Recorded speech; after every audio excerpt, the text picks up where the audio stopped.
Caesar's legacy continued to grow long after the last senators who conspired against him were gone. His name became a symbol of power, ambition, and the possibilities and dangers of leadership. Writers chronicled his campaigns with admiration and fear, praising his brilliance while warning of his arrogance.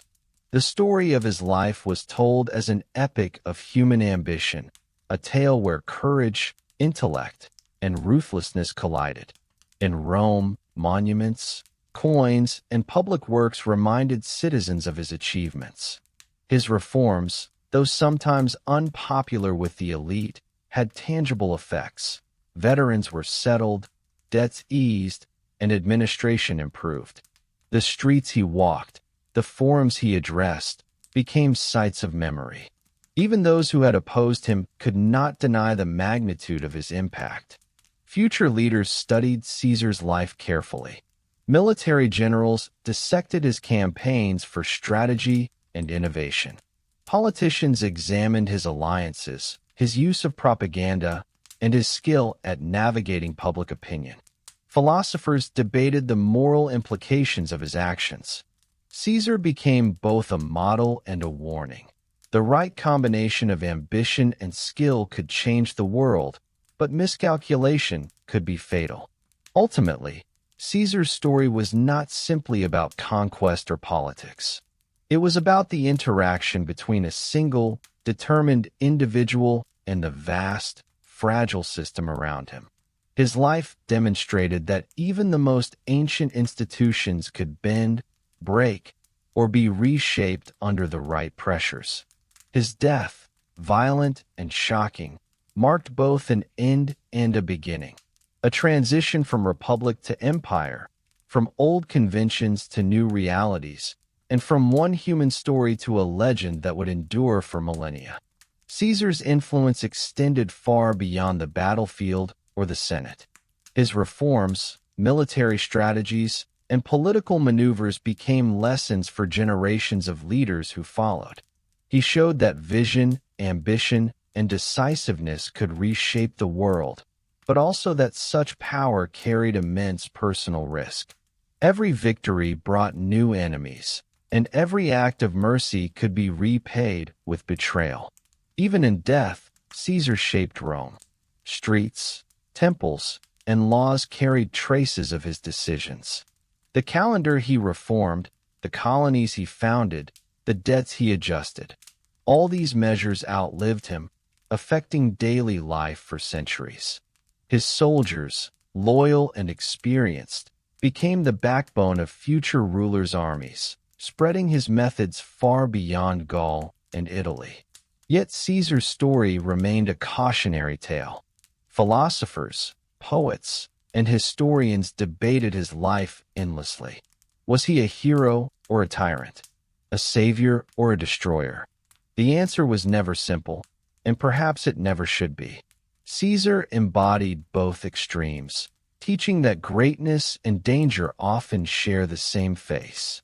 In the end, Julius Caesar became more than a man. He became an idea, the tension between ambition and law, between personal desire and public duty, between vision and the limits of tradition. Rome, and the world it influenced, would never forget him. His life and death marked a turning point, a moment when the past yielded to the new, and history learned, for the first time, the cost of audacity tempered by brilliance. Long after the dust settled, Rome continued to justify itself through Julius Caesar. His life became a reference point in political argument, moral debate, and historical memory. Some writers portrayed him as a tyrant whose death was necessary. Others described him as a reformer who was killed because Rome feared change more than injustice. The truth lived somewhere between these extremes, uncomfortable and unresolved. What Caesar revealed was not simply the danger of ambition, but the fragility of systems that depend on restraint without enforcing it. The Republic trusted its elites to limit themselves. It assumed tradition would control desire. Caesar exposed how weak those assumptions had become. When ambition met opportunity, there were no real barriers left. Rome after Caesar did not attempt to rebuild what was lost. Instead, it adapted. Power was centralized, authority disguised, and stability prioritized over freedom. Many citizens accepted this willingly. Peace, food, and order mattered more than abstract ideals. In this sense, Caesar's vision outlived him, not because it was perfect, but because it worked. Caesar himself remained a paradox. He spoke of restoring the republic while dismantling it. He rejected the title of king while accepting power greater than any king before him. He claimed to act for Rome, yet reshaped Rome in his own image. These contradictions did not weaken his legacy. They defined it. History remembers Caesar not because he ended a republic, but because he forced Rome to confront what it had already become. His rise was not an accident, and his death was not a solution. Together, they marked the moment when pretending was no longer possible, and the ancient world moved forward under a new name, built on old truths and fresh blood. Time slowly reshaped how Julius Caesar was remembered. To some, he became a warning, the man whose ambition proved that no individual should ever rise too high. To others, he was a hero betrayed by cowards who hid behind ideals while protecting their own power. Rome itself adopted both views, depending on who was speaking and what they needed to justify. Caesar's name did not fade. It transformed. His title became a symbol of ultimate authority. Future rulers adopted it to legitimize their rule, linking themselves directly to his legacy. The word Caesar no longer meant a man. It meant power itself. In this way, Caesar achieved a form of immortality greater than any monument. What made Caesar dangerous was not only his ambition, but his clarity. He saw that the Republic had become an illusion maintained by tradition and fear. He understood that Rome's size, wealth, and military dominance demanded a different structure, even if Romans refused to admit it. Others sensed this truth, but Caesar acted on it. Yet his greatest strength was also his greatest flaw. Caesar believed he could control outcomes through intelligence, generosity, and reputation. He underestimated resentment. He assumed gratitude would overcome fear. He believed mercy would bind enemies to him. In the end, it only brought them closer. Caesar's story is not simply about conquest or betrayal. It is about a system that could no longer sustain itself and a man who stepped into that collapse with open eyes. Rome did not fall when Caesar crossed the Rubicon or when he died on the Senate floor. It fell when it became impossible to tell the difference between saving the Republic and ruling it. That confusion shaped the ancient world for centuries. And long after Rome itself faded, the question Caesar left behind remained. When power concentrates in one man, is he the cause of the collapse or merely its consequence? Caesar's death did not bring peace. The city that had witnessed his murder fell into shock, then anger, then violence. The conspirators stood in the Senate believing they had restored freedom, but the streets told a different story. The people did not celebrate. They mourned. Caesar's body was displayed publicly, and his wounds became symbols not of tyranny, but of betrayal. At his funeral, words proved more powerful than swords. Speeches reminded the crowd of Caesar's victories, his generosity, and his reforms. Emotions shifted quickly. Grief turned into rage. The assassins, once confident, were forced to flee Rome. The Republic they claimed to defend no longer protected them. Power passed to new hands, but the methods remained the same. Caesar's adopted heir, Octavian, was young, patient, and calculating. Alongside Mark Antony, he claimed to act in Caesar's name. Together, they hunted the conspirators, defeated them, and then turned on each other.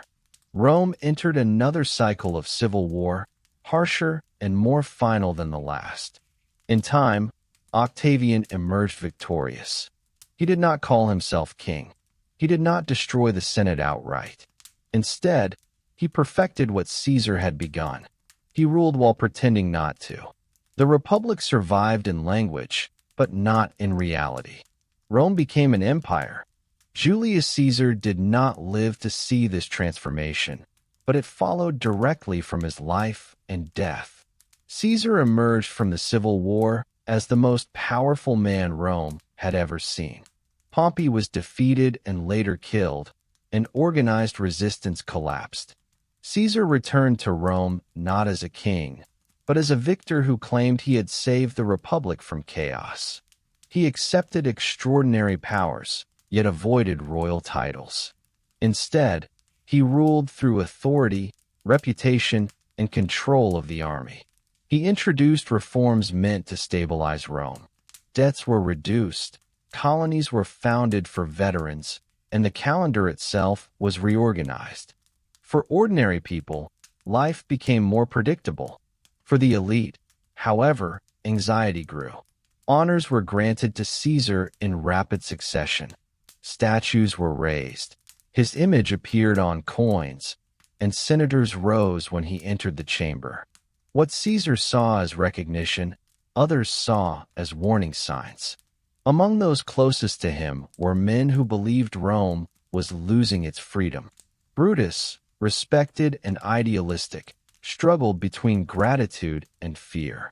He had been forgiven by Caesar, promoted by him, and trusted. Yet he believed that no man should hold such power.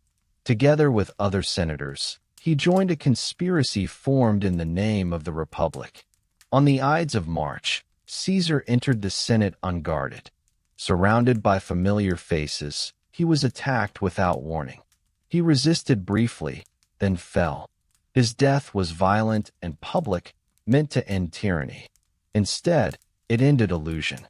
Rome did not return to the old republic. Civil wars followed, bloodier than before. Caesar's adopted heir and former allies fought for control. In the end, Rome became an empire ruled by emperors who traced their authority back to Caesar. By killing him, his enemies did not save the republic. They proved that it was already gone. As Caesar's victories in Gaul accumulated, the political balance in Rome began to collapse. The alliance that had once protected him weakened. Crassus died during a disastrous eastern campaign, leaving a vacuum of power. Pompey, increasingly uneasy with Caesar's growing fame and influence, moved closer to the Senate. Former allies became cautious rivals, and Rome divided itself along personal loyalties rather than principles. The Senate demanded that Caesar give up his command and return to Rome as a private citizen. On the surface, this was framed as a defense of law and tradition. In reality, it was a threat. Caesar knew that without his army, he would face prosecution, humiliation, and political destruction. His enemies wanted him powerless, not accountable. Caesar stood at a crossroads. To obey meant surrender. To resist meant civil war. For weeks, uncertainty hung in the air. Then Caesar made his decision. He led his legions across the Rubicon River, a boundary no general was allowed to cross under arms. With that step, compromise ended. Rome would decide its future through force, not debate. The civil war that followed was swift and decisive. Pompey fled Italy, expecting to gather strength elsewhere. Caesar moved quickly, securing the city without bloodshed. He presented himself not as a tyrant, but as a restorer of order. Cities that surrendered were spared, and enemies were often forgiven. Yet the Republic had crossed a point of no return. Caesar's march revealed what Rome had long denied.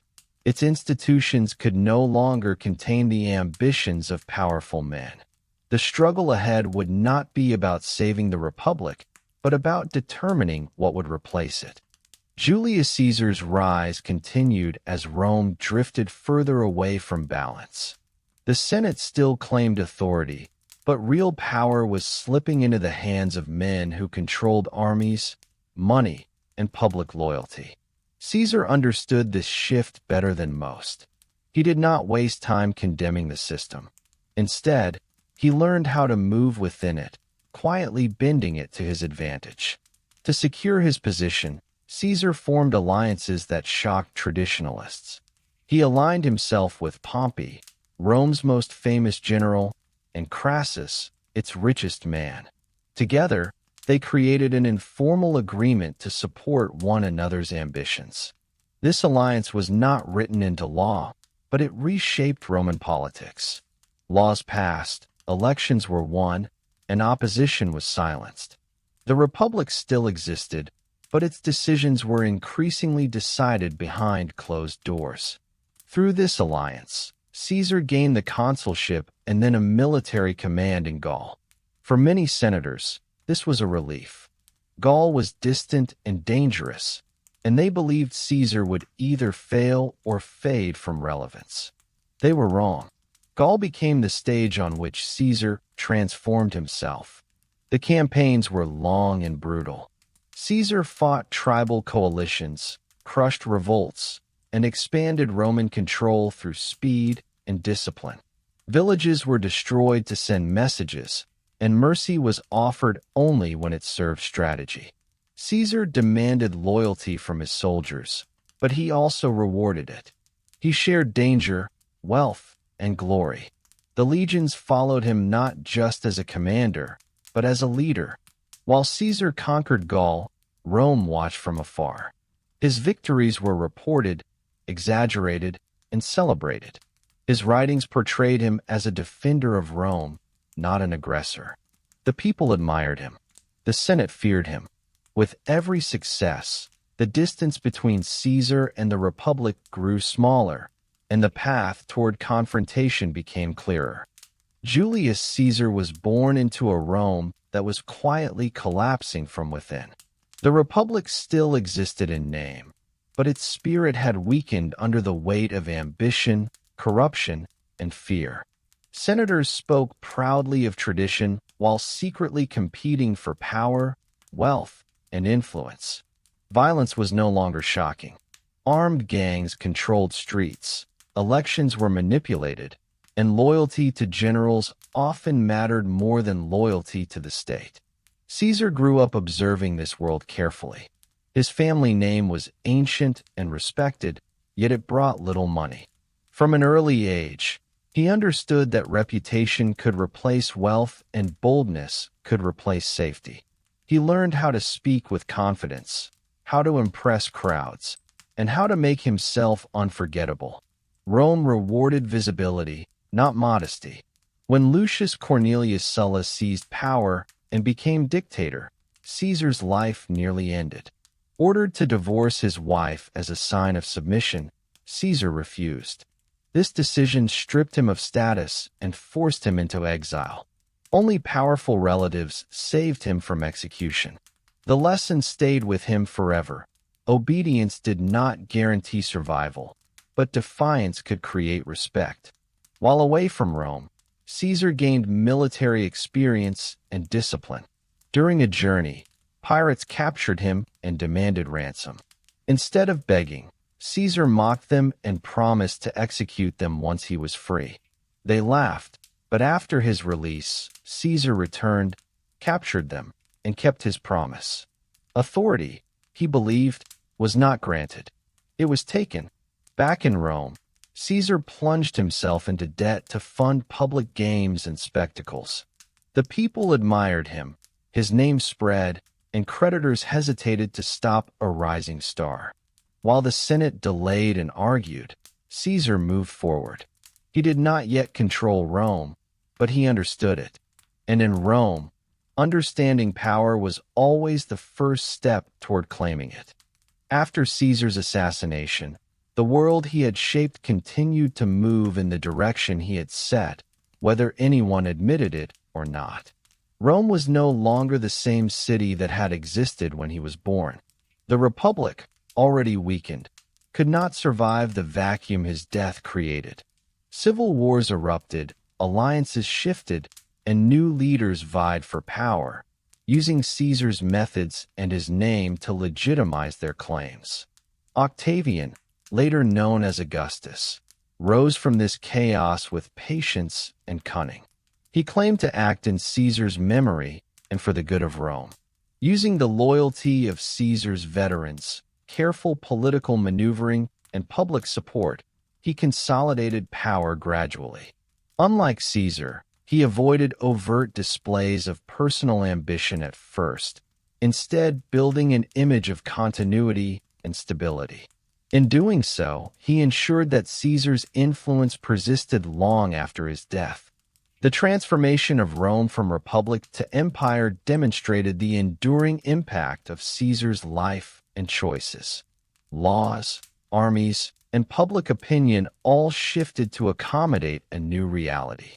The institutions that had governed Rome for centuries adapted, survived, but were fundamentally altered. Caesar's ambition had not destroyed Rome single-handedly. It had revealed the limits of its structures and accelerated their evolution. Centuries later, historians, writers, and leaders continued to study Caesar, fascinated by the combination of brilliance, ambition, and audacity that defined him.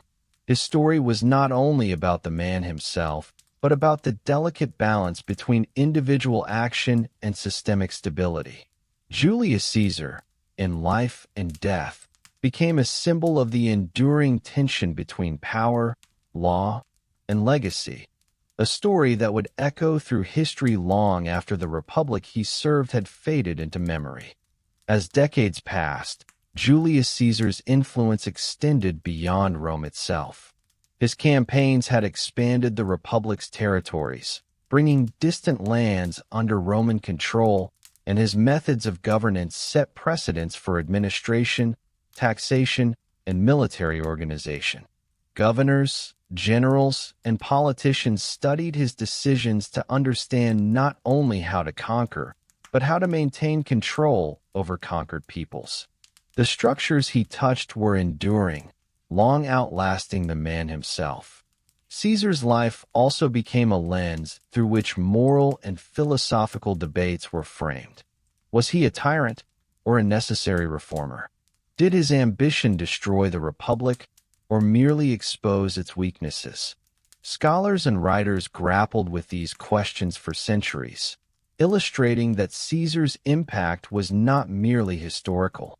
It was intellectual and cultural. Every age interpreted him according to its own fears and ideals.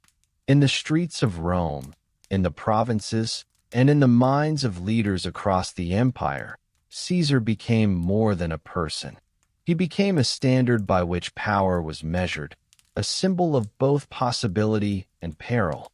His story taught that extraordinary vision and relentless action could alter the world, but that the very qualities that created greatness could also provoke opposition, envy, and destruction.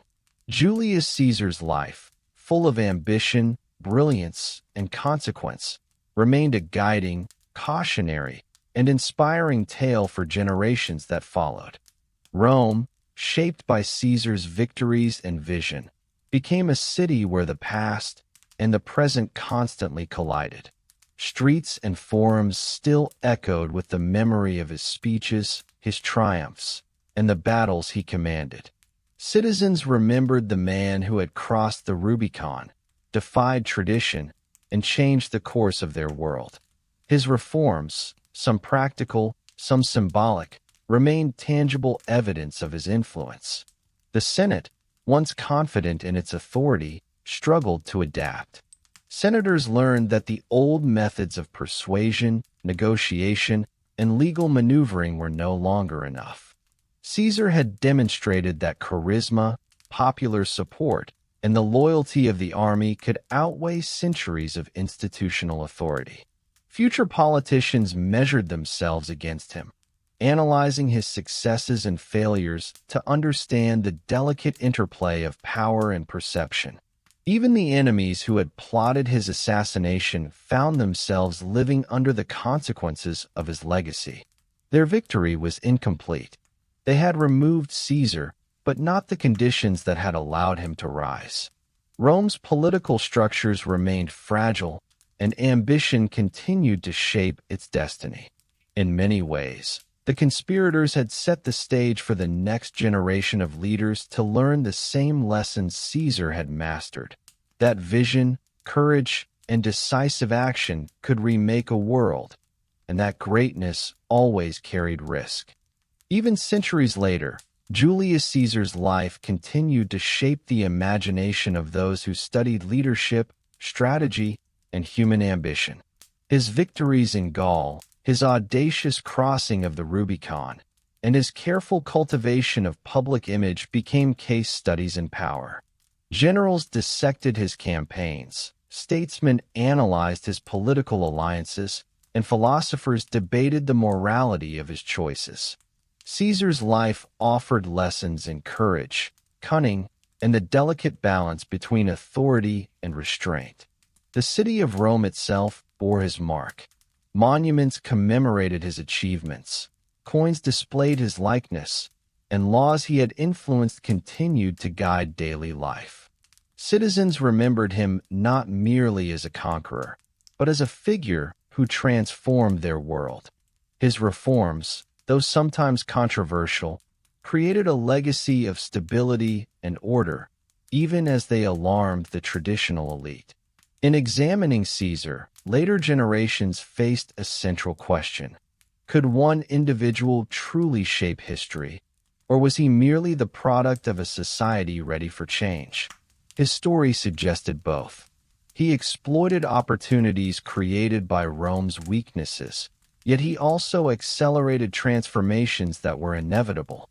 Caesar's life became a mirror for every ambitious leader who followed, illustrating the interplay between personal vision and societal structures. History, in this way, remembered him not only for his victories and his death, but for the enduring questions he raised about power, loyalty, and the cost of ambition. Julius Caesar's legacy was not static. It evolved, challenged, and inspired, becoming an enduring example of how one life can echo through centuries. Caesar's story also illustrates the fragile relationship between popularity and power. While the people of Rome admired him for his generosity, military skill, and reforms, the elite feared the concentration of authority in a single individual. This tension defined his career. Every act of generosity secured loyalty from the masses, but deepened mistrust among the Senate. His triumphs in Gaul, public games, and political maneuverings earned him fame, but also resentment. The Ides of March marked the dramatic climax of this tension. When he was assassinated in the Senate, those who struck believed they were defending the Republic. Yet the people mourned him, and the city erupted in chaos. Caesar's death demonstrated that removing one man could not undo the forces he had revealed: ambition, political fragmentation, and the rising influence of personal loyalty over institutions. After his assassination, the path Caesar had opened continued forward. Civil wars reshaped the Roman world, and the structures he had strengthened or created were inherited by those who followed. His adopted heir, Octavian, consolidated power while invoking Caesar's name and legacy, ultimately completing the transformation from republic to empire. Caesar's life, death, and enduring influence remind us that leadership is never neutral. Ambition can inspire reform and conquest alike. Authority can bring stability, but also provoke fear. And a single individual, acting decisively in a critical moment, can alter the course of history forever. Julius Caesar's story remains a testament to the extraordinary impact one life can have on the destiny of a civilization. Julius Caesar's legacy endured not only in Rome, but across the centuries, shaping how leaders, thinkers, and societies understood power. His life demonstrated the potential of vision, ambition, and decisive action, while also exposing the dangers of concentrated authority. By crossing the Rubicon, commanding legions, and navigating the treacherous currents of politics, he changed the course of history in ways that outlasted his own lifetime. Even after his death, Caesar's influence persisted through the reforms he initiated, the precedents he set, and the example he provided. The republic he had served could not withstand the pressures he revealed. The empire that followed carried his imprint in law, administration, and military organization. Leaders who came after studied him carefully, learning when to act boldly, when to compromise, and how to balance ambition with prudence. Caesar remains a symbol of the interplay between human will and historical forces.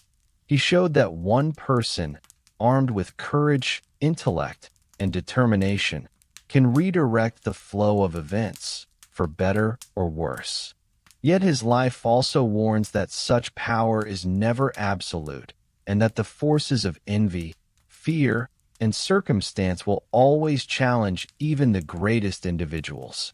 Julius Caesar's story, from his rise to his violent death and the empire that followed, continues to resonate as a timeless lesson in ambition, leadership, and the consequences of shaping the world in one's own image.